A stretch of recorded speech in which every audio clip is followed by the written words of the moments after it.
Alors, Erev Tov, on va commencer tout de suite le Shiur Bezrat Hashem.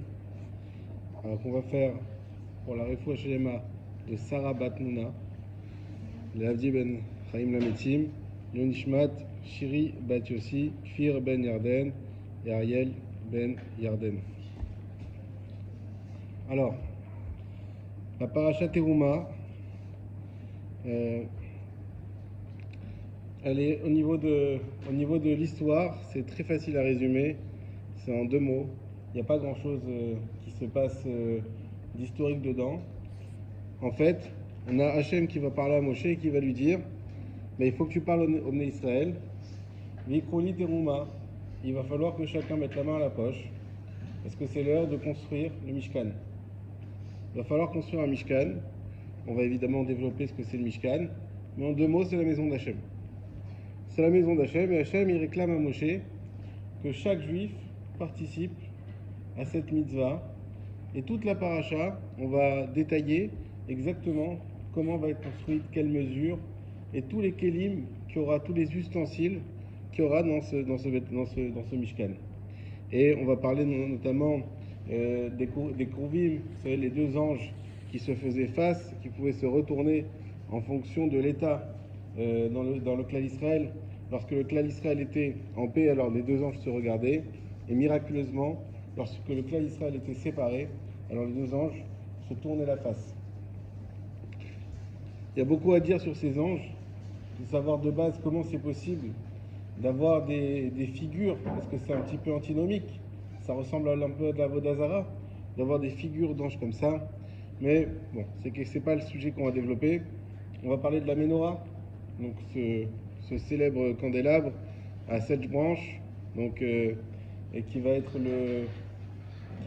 peut-être le Keli le plus kadosh du Mishkan et aussi du Bet Hamikdash. Il y aura des Ménorot des autres aussi au Bet Hamikdash ensuite. Donc bien sûr, il faut faire attention toujours à ne pas confondre le Mishkan et le Bet Hamikdash.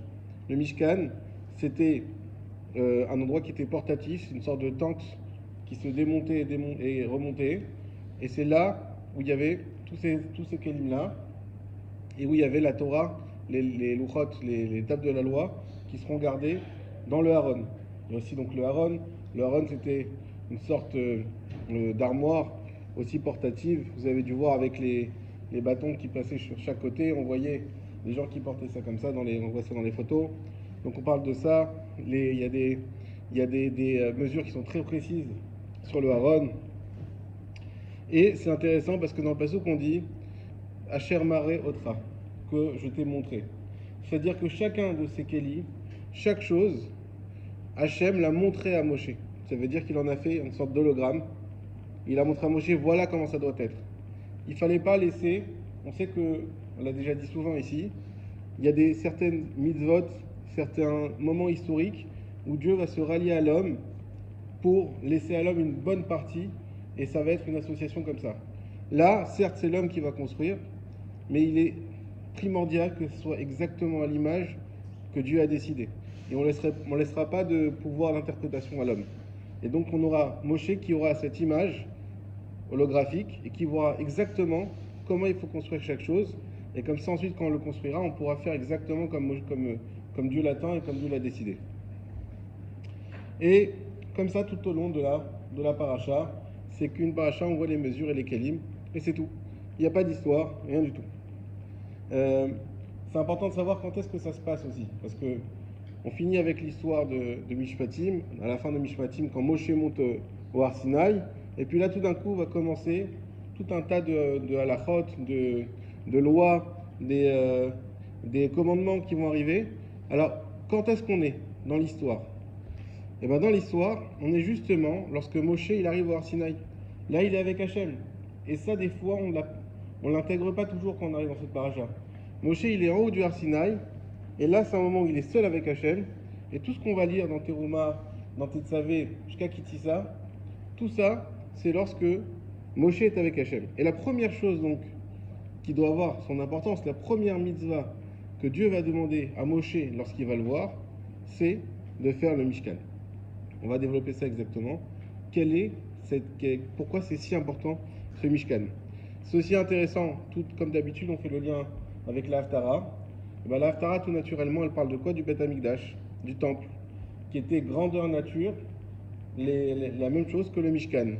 Sauf que le temple, ça va être des millénaires, peut-être un millénaire plus tard, je sais pas la date exacte, mais vraiment longtemps après.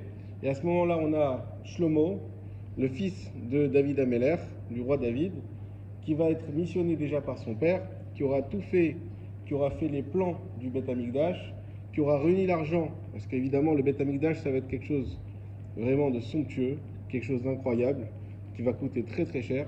Et Shlomo, comme son nom l'indique, on voit la force des prénoms. Il y avait un cours il n'y a pas longtemps sur ça. La force des prénoms. Dans son nom Shlomo, on voit le mot Shalom, le mot paix. Effectivement, Shlomo, ça a été le roi le plus prospère parce qu'il n'a pas eu de guerre à faire. Non pas parce qu'il était extrêmement fort, mais tout simplement parce qu'il était respecté de tous les royaumes environnants. Il a réussi par sa sagesse à faire la paix. C'est ça la plus grande des sagesses.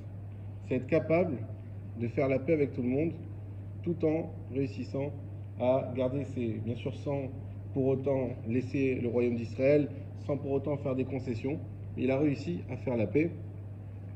Et pour ça, il a été évidemment très prospère, parce que ce qui crée les crises, ce sont les guerres. Pas de guerre au temps de Shlomo.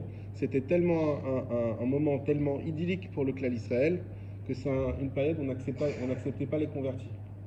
Pourquoi? Parce que c'était tellement bien d'être juif qu'à ce moment-là, c'était impossible de savoir si la personne qui voulait se convertir, c'était vraiment par envie, par amour d'Hachem, ou simplement parce que c'est tellement bien d'être dans le clan d'Israël qu'on veut tous être juifs à ce moment-là. Donc c'est pour ça qu'on n'acceptait pas les conversions à cette époque-là. Donc on voit l'époque de Shlomo. Et effectivement, Shlomo, ce qu'il a fait, c'est qu'il a écouté ce que son père lui a demandé, et il a construit donc le fameux Beth Amikdash. Maintenant, ce qui est incroyable, c'est que ce Beth Amikdash de Shlomo, comme vous le savez tous, il va être détruit, alors que le Mishkan ne sera jamais détruit. Tous les ustensiles du Mishkan, on le sait, ils sont soit perdus, soit ils ont été récupérés par Rome. On sait qu'il y a beaucoup de, paraît-il, des choses au Vatican. Donc, mais c'est des ustensiles qui ont été éternels. Quelle différence y a-t-il eu pour que ces ustensiles du Mishkan, qui étaient beaucoup plus humbles par rapport aux grandeurs du Beth Amikdash, comment ça se fait qu'ils ont pu être éternels et pas le Beth Amikdash? Et bien justement, parce que comment Shlomo s'y est pris pour le construire?